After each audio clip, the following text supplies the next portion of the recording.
Hello, hi, this is Sarunakumar here. I'm going to talk about what is malware and its types and how we can diagnose the malware by using dynamic and static analysis. So, in this PPT, we'll come across all these things. I know you're eager to watch, so we'll start it off. What is a malware? Malware is abbreviated from the word malicious software. Malware is nothing but it's a malicious software. The malicious software is specially designed for gaining access to targeted machines, stealing information, and harming the targeted system. Any software which has a malicious intention like damaging, disabling, limiting the control of legitimate user, and providing a control of targeted system to the malware creator is known as a malware. I think you would have now noticed the basic definition of what is a malware, and you would have got an idea about what is a malware. Coming into the next slide, we are going to see about the types of malware. The basic two types of malware are one is viruses and other is worms. So virus is capable of producing multiple copies of itself by attaching with another program of any format. And virus can be downloaded as soon as they get downloaded. That means if you're getting a mail in which the virus is getting attached to that mail from you're getting receiving a mail from the third party where you're seeing kind of a file that is attached to in that mail, and once you click that, the virus is getting downloaded into your system. So it resembles the same thing. So coming to worms can replicate themselves and but cannot attach themselves and infect a file.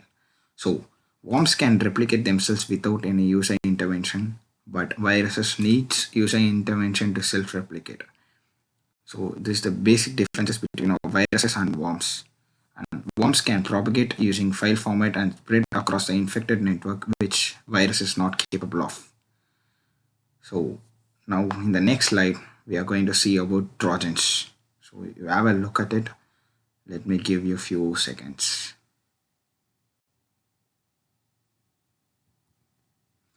So what is a Trojans? Trojans are software that misleads from its true intention and wait for the best time to attack. So Trojans is like they always wait for the best time to accomplish and execute their attack. So Trojans may lead to a malware infection of other devices which are connected to the systems. It's like if any devices are connected to the system, then the Trojan horses keeps on spreading to those devices as well. So coming into the next one is ransomware. I think you would have get aware of this. Ransomware is one of the malware program which restricts the access to system files and folders by encrypting them. So once the ransomware is getting downloaded into your system, it first encrypts all your system, and upon if you give a ransom to the malware creator, then it will decrypt the your system. So once the system is encrypted, it requires a decryption key to unlock the system and files. Attacker demands a ransom fee to get the decryption key to remove restriction. This is what I explained briefly. So this is all about a malware. You can have a look at it.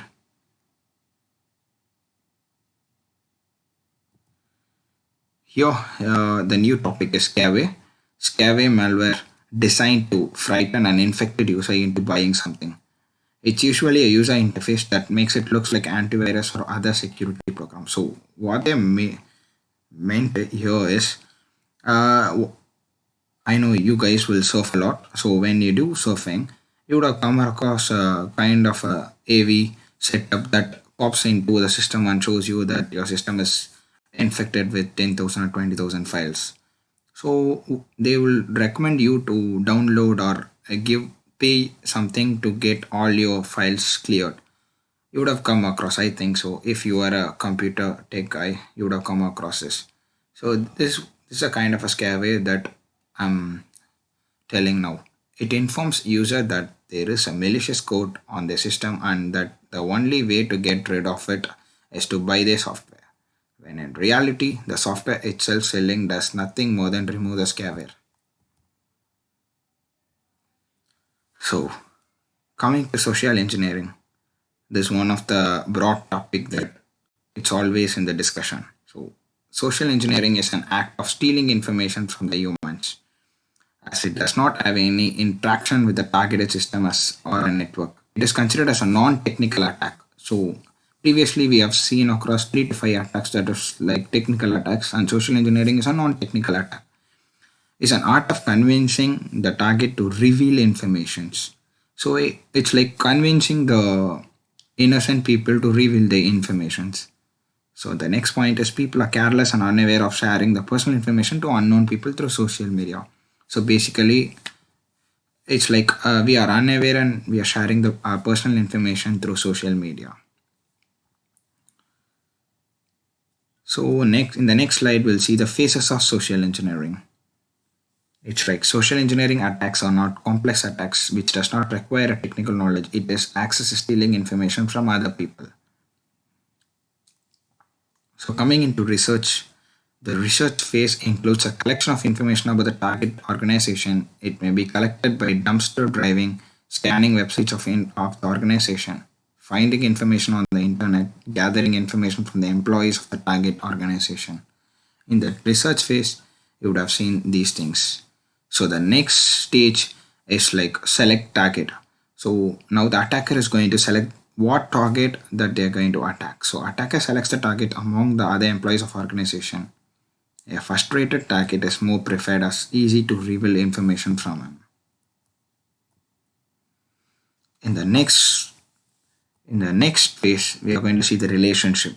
In the relationship phase includes creating a relationship with the target in a way that he could not identify the interaction. In fact, target will be trusting the attacker. The trust level between the target and attacker will be easy to reveal information. It's like if the target and attacker are very easier to connect, then they can reveal the information very easily. In the next slide, we are going to see about the exploit. The exploit of relationship by a collection of sensitive information such as username, password, network information. So here is like exploiting or a basic personal informations like usernames, passwords, network information to the unknown people through social medias or anything. We should not exploit a personal information to anybody unless it's very authenticated or to a family persons. Even I'll tell you should not share your information to family person unless and until it's very emergency. So here we can see an example of social engineering attacks. This is a live example. You can have a look at it, then I'll explain about it.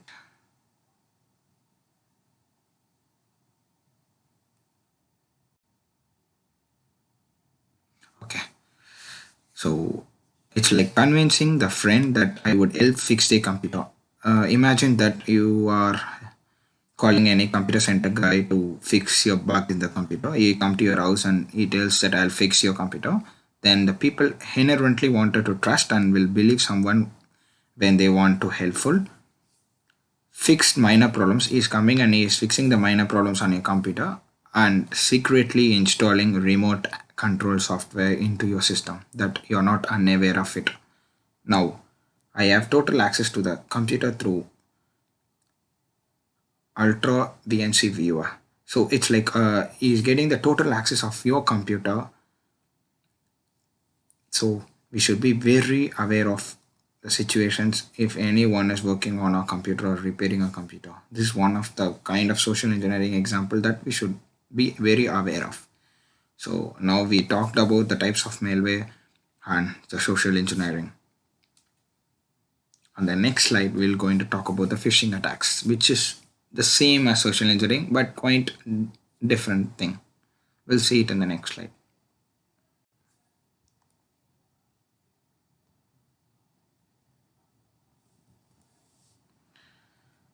So in phishing attacks, phishing is a technique in which the fake email, which looks like legitimate email, is sent to a targeted host. When the recipient opens the link, application downloads malware automatically. So a phishing attack is like which looks like a legitimate email, but it's a fake one. So out of her courtesy, we'll click that legitimate email and something gets downloaded into our system. So we should be very aware of what we are doing in internet. So other type of phishing are readers are redirected to a fake bank website that resembles a legitimate official bank web page. User provide information to the fake website believing an official website because of its resemblance.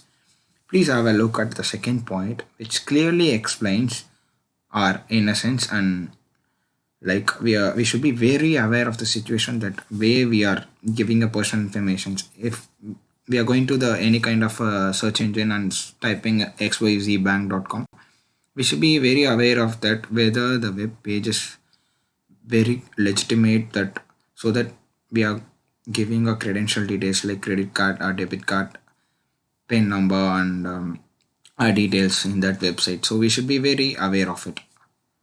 Have a look at it, guys.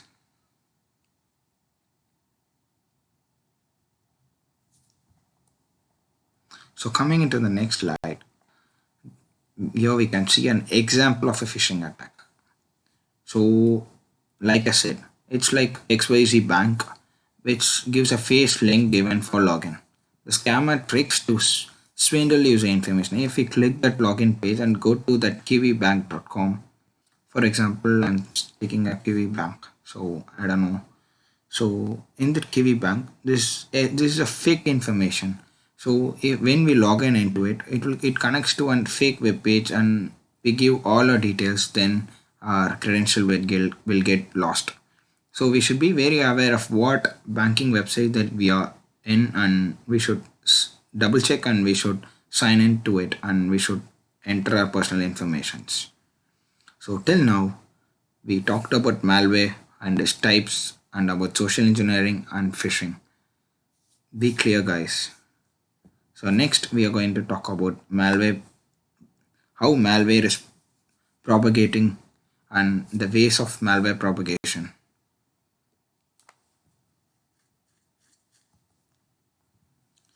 So malware propagating ways are basically through three ways. So first is free software that includes unknown third-party software inbuilt which is not informed to user and they create distractions.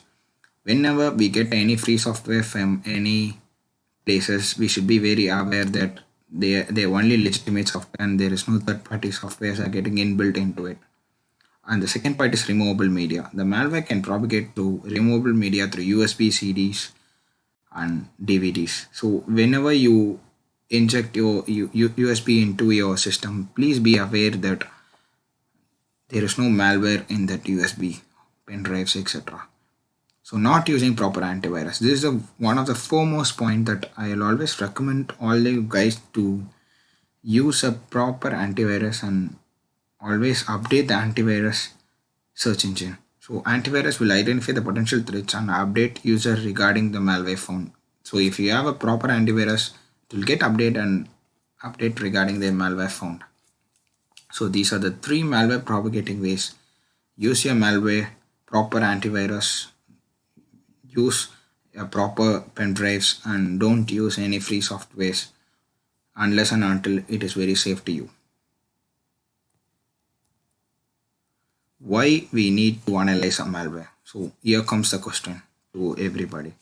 So why we need to analyze a malware?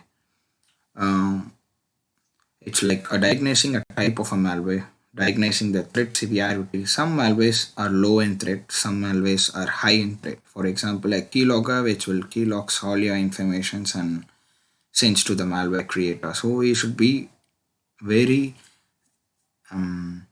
keen that about the threats that is in your system and find the root cause, like how the malware get into your systems, like by using CDs or pen drives, or you did not add a proper antivirus. You should find a root cause that how the malware got executed into your system and develop antivirus to eliminate it.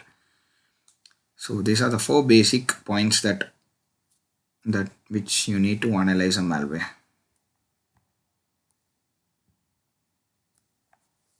So types of malware analysis. There are two basic types of malware analysis are dynamic and static analysis. I basically love malware analysis work. So Please try out this, guys. So dynamic analysis is actually known as a behavioral analysis.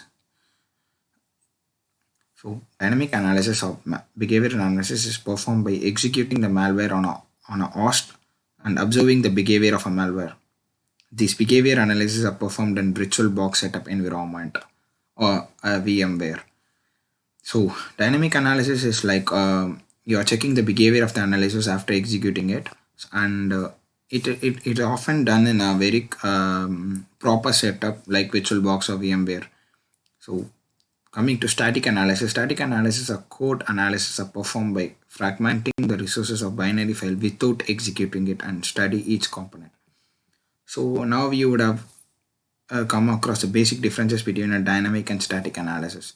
Where dynamic analysis, we will execute it and find the behavior analysis. In static analysis, we are not going to execute it, and we are going to analyze without executing it. So the tools that required for dynamic and static analysis. So dynamic analysis, we have Rickshot, Process Explorer, Process Monitor, APDNS, and Wireshark. For static analysis, you have IDA Pro and OLEDBG. I'll give you a few seconds. You can have a note of it.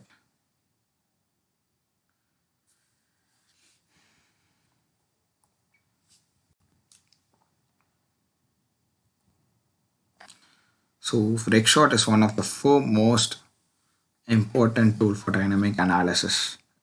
Rickshot is a dynamic malware analysis tool that allows an analyst to perform before and after snapshots of the Windows registries. Typically, this is used to capture a snapshot of software prior to executing a malware and then immediately afterwards. So it's like giving a first shot in the clean setup environment, and after the first shot gets completed, you need to execute your malware and wait for the changes that happens in your system and give your second shot. Then you should give your compare button. So here this is the first shot. After first shot gets finished, you should execute your malware. Then you should do your second shot. After finishing upon the second shot, you should give compare. So what happens here is the difference between the first shot and second shot is you will execute a malware in between that. So what are the changes that happen in between the two shots will be compared in the Rickshot, and you'll get it in the text format. So it will be very easy to analyze. Here you can give your output path where you'll get your output, and you can analyze it. And this is a kind of a scan directory where you can choose whether you're scanning the windows or you're scanning the total full PC. So here you can make the changes. So coming to the next slide, we'll see about Process Explorer. Process Explorer is nothing but a task manager which monitor applications. And the default tree view shows the hierarchical parent relationship between the process and displays using colors to easily understand process at a glance. In Process Explorer, you could know what are the things that is running on your computer. So this is the major used in the dynamic analysis. Coming to Process Monitor, this is another tool which we use in the dynamic analysis. Process Monitor or Procmon is a Windows tool designed to develop log applications issues on computer. With Process Monitor, you can observe, view, capture Windows files and systems activities in real time. Here you can monitor all your Windows files and system activities in real time. Here you can choose all your task, help, and every button. You can download this from the Google and you can have a look at it, guys. So these are the basic 3 dynamic analysis tools. I repeat it. One is Rickshot, other one is Process Explorer, and other one is Process Monitor. So coming into static analysis, you can see IDA Pro. This is primarily a multi-platform, multi-processor dissembler. It translates the mission executable code into assembly language source code for for the purpose of debugging and reverse engineering. It can be used as a local or as a remote debugger on various platforms. So this is a screenshot of an IDA Pro where you should analyze the malware without executing it. You can have your file, you have a edit option here you can do your search and what kind of a function that you need to search, and you have a debugger options, windows and help option here. You can download this also and you can have a look at it.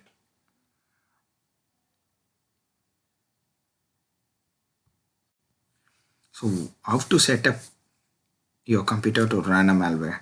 First of all, create a VirtualBox environment or VMware, whatever is comfortable to you. Then initialize a compatible Windows OS for the execution of the malware. Set up all the dynamic and static analysis tool inside the VirtualBox. Then download the sample that you need to analyze. Then run regshot and press short 1 and afterwards run the malware as I said before. After malware gets executed, the short 2 and identify the changes that happen between this period and also analyze the changes in Process Explorer and Process Monitor as well. And also you can use static analysis also to analyze a malware. So this is how you should set up your environment and do your dynamic and static analysis, guys. Malware analysis is quite interesting and enjoy the work. So we are coming into the last slide. So thanks for watching, guys. If you have any queries, you can contact me at any time. Thank you. Have a great day.